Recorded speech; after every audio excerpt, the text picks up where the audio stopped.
Assalamualaikum warahmatullahi wabarakatuh. Salam sejahtera buat kita semua.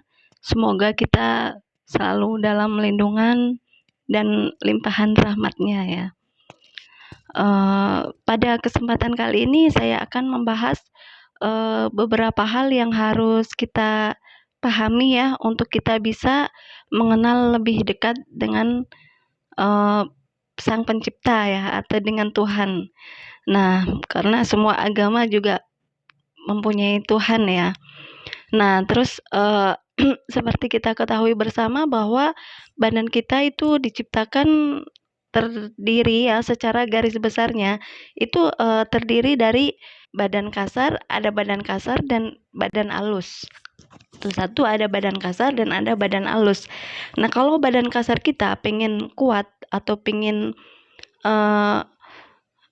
bertenaga atau berenergi atau lebih daya tahan tubuhnya bagus, kesehatannya, maka kita juga harus memakan makanan yang bergizi, terus makan nasi, makan sayuran, makan buah-buahan, terus minum susu gitu kan, berolahraga. Nah, itu supaya badan kita kuat.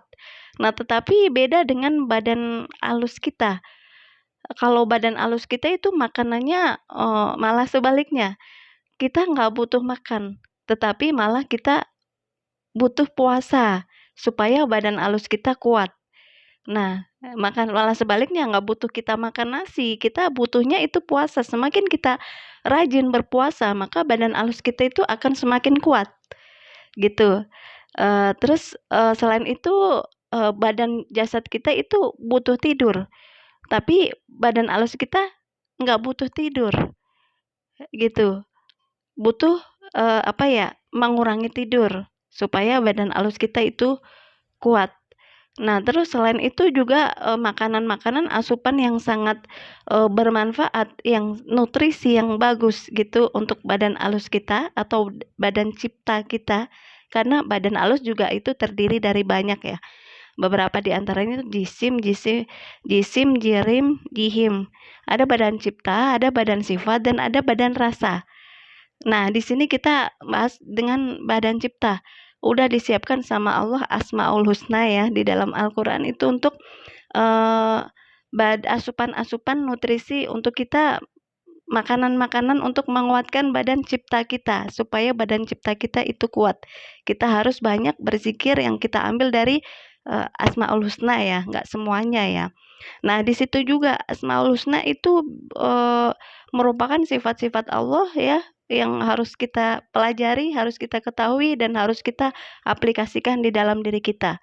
Dari 99 Asmaul Husna itu, nah sebenarnya itu teringkas lagi. Karena kita kan mengenal Allah, nggak mungkin kita mengenal dengan wujudnya ya. Karena Allah itu nggak bisa kita merumuskan wujudnya. Kayak gitu, kecuali untuk yang dia ilmunya udah mencapai tataran tertentu ya, ilmu makrifat yang ini tertentu, dia bisa menafsirkan itu. Tapi kalau kita nggak bisa belajar dari wujudnya gitu, karena kita bisa belajar dari tiga, dari zatnya, dari sifatnya ya, dari ciptaannya gitu kan. Beberapa di antaranya ya kita bisa belajar, tapi kita nggak bisa belajar dari wujudnya. Nah, kita kalau Asmaul Husna ini kan dari sifat-sifatnya.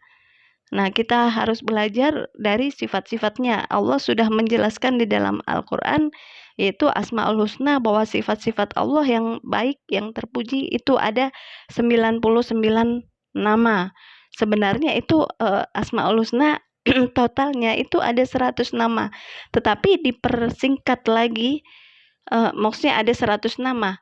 Dari 100 nama itu ada yang 100 itu adalah Ismul Azam ya. Tapi yang tertulis di Al-Qur'an memang 99 nama.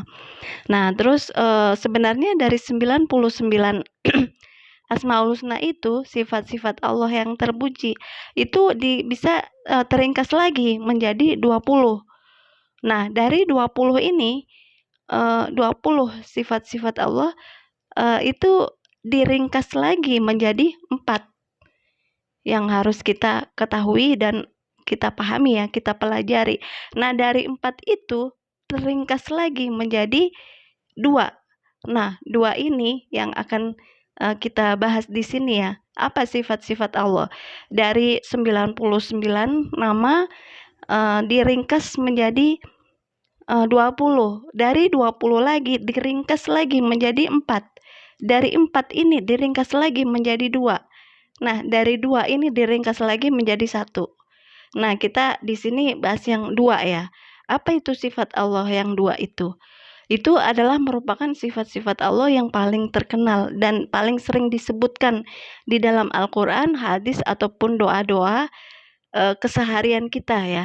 Sudah dituntun bahwa setiap muslim itu harus menggunakan itu dalam setiap perbuatannya. Setiap kegiatan yang akan dilakukan harus diawali dengan nama Allah yang 2 ini sifatnya.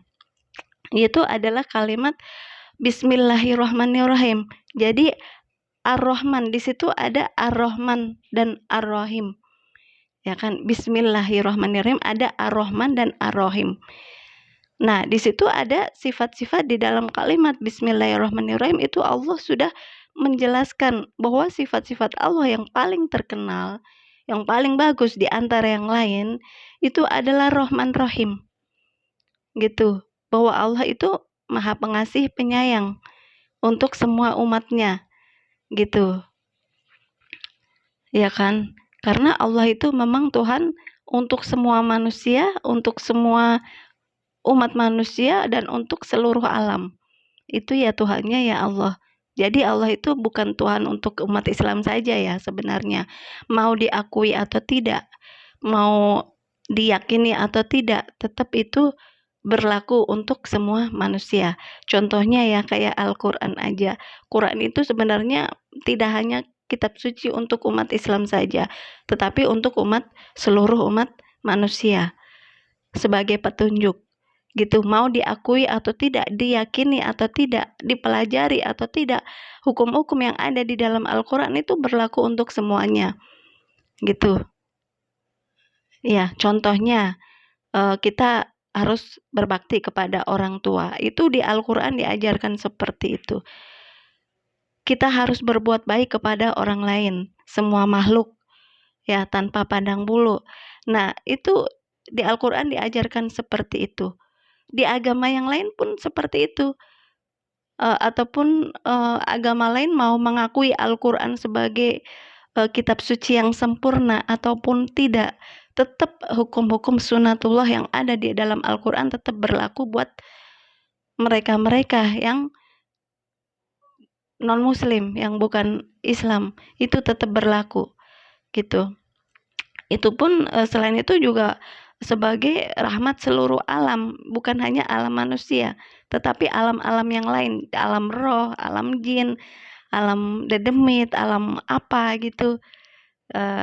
Itu berlaku untuk semuanya, meliputi langit dan bumi tanpa terkecuali. Seperti itu. Nah, jadi kita pengertiannya luas ya, nggak dalam lingkup kecil saja gitu, kita luas gitu, karena ini menyangkut konteks kehidupan secara luas gitu. Nah, balik lagi ke yang tadi ya, ke sifat-sifat Allah, itu yang paling terkenal itu adalah Rahman dan Rahim, pengasih penyayang. Meskipun Allah itu bisa memberikan azab, bisa ngasih oh ya, kamu kalau seperti ini nanti kamu pasti akan masuk neraka, bisa seperti itu, bisa memberikan azab, bisa Maha pemberi azab, memberi hukuman, memberikan siksa yang pedih kepada hambanya yang mengingkari kebenaran. Itu Allah bisa, tetapi di situ kan nggak disebutkan di Asmaul Husna. Itu sifat-sifat yang positif yang ada dari 99 nama itu teringkas menjadi 20 nama. Dari 20 itu teringkas lagi menjadi 4. Nah, dari 4 itu teringkas lagi menjadi 2. Gitu. Dari 2 itu teringkas lagi menjadi 1. Nah, kita bahas yang 2 ya, yang tadi Ar-Rahman Ar-Rahim, bahwa terjemahannya ya artinya Allah dengan menyebut nama Allah yang Maha Pengasih Penyayang. Nah, Karena Allah itu Maha Pengasih dan Penyayang, kita sebagai orang yang beriman dan bertakwa, apa yang harus kita lakukan itu mempelajari, memahami, mendownload gitu. Jadi bismillah itu nggak cuma dibaca aja. Bismillahirrahmanirrahim. Nggak cuma dibaca aja, tetapi kita download, kita aplikasikan, kita terapkan, masuk apa dimasukkan ke dalam diri kita. Nah, seperti apa? Kalau kita orang yang beriman dan bertakwa kepada Allah, maka kita harus menerapkan itu, bahwa kalau kita beriman, kita harus mempunyai sifat Rahman dan Rahim. Kepada siapa? Kepada semua orang, semua makhluk Allah yang ada di bumi. Baik itu binatang, hewan, manusia, juga pandang bulu.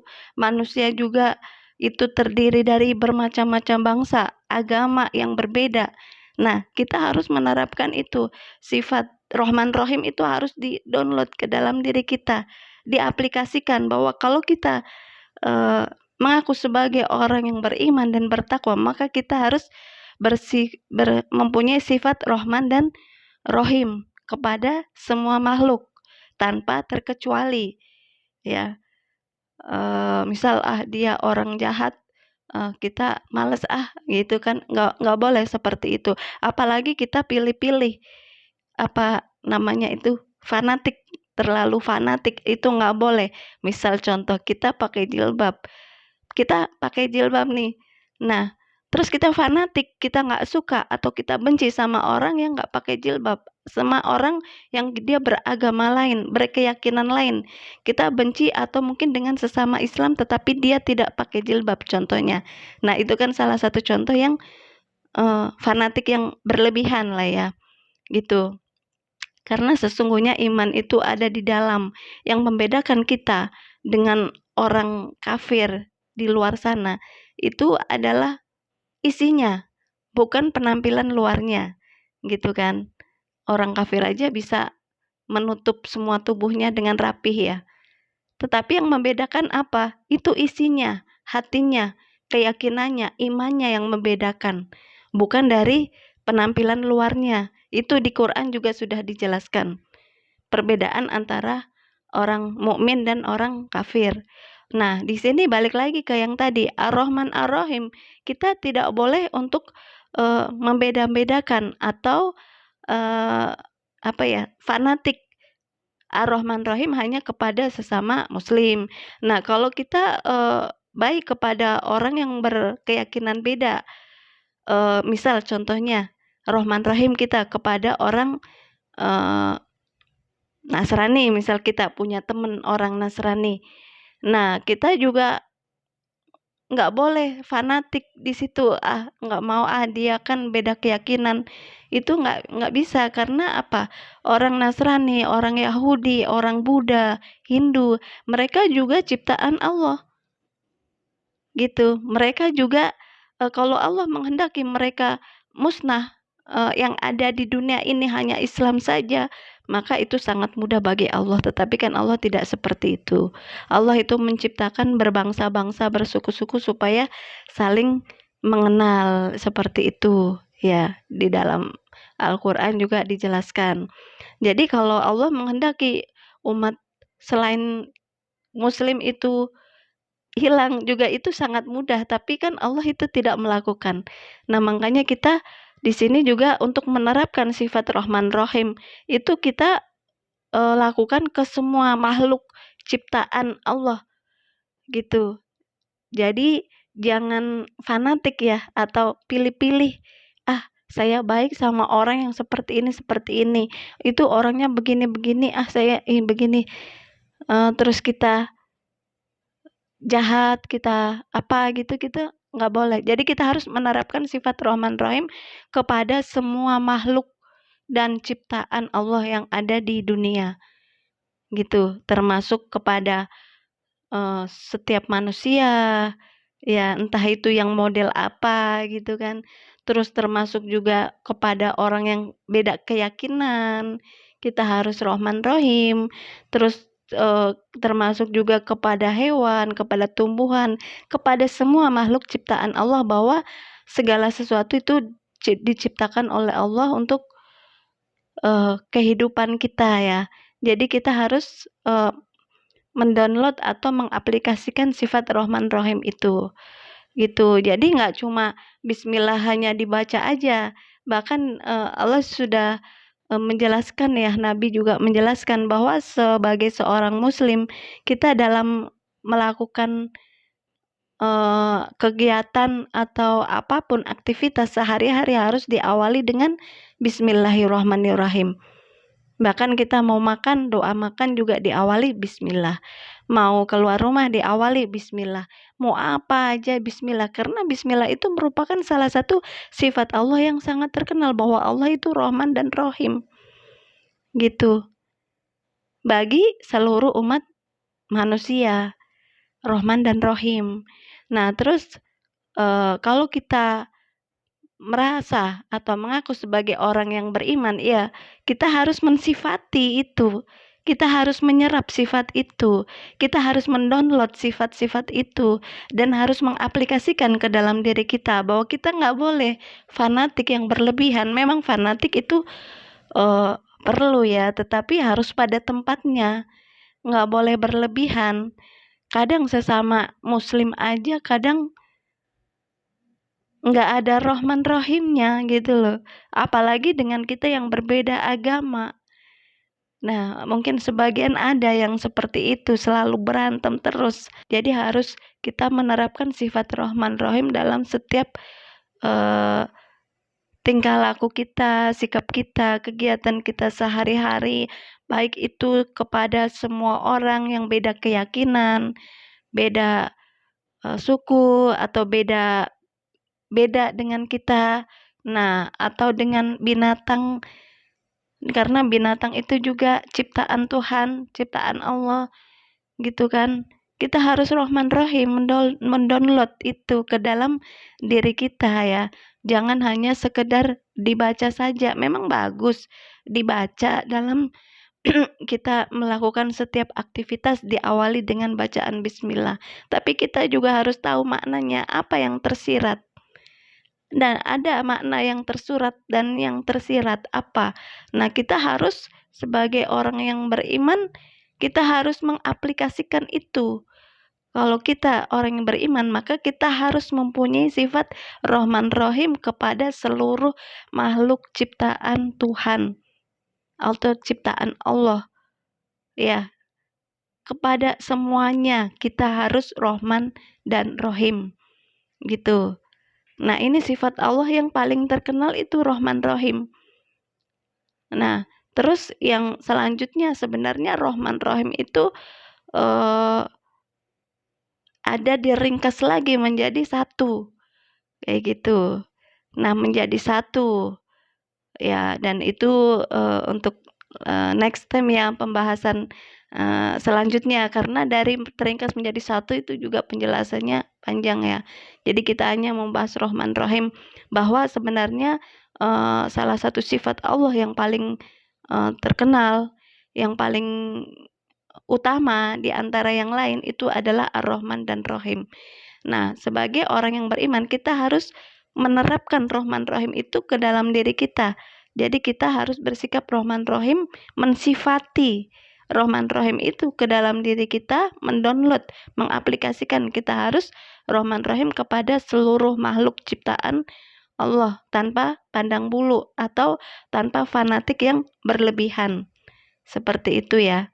Karena semua yang ada di dunia ini, dengan agama apapun, dengan bentuk ciptaan apapun, itu adalah merupakan ciptaan Allah. Gitu. Maka kita harus Rahman Rahim kepada mereka. Nah, mungkin itu ya yang saya sampaikan pada kesempatan kali ini. Semoga bisa bermanfaat buat kita semua. Mohon maaf jika ada kesalahan dan kekurangan.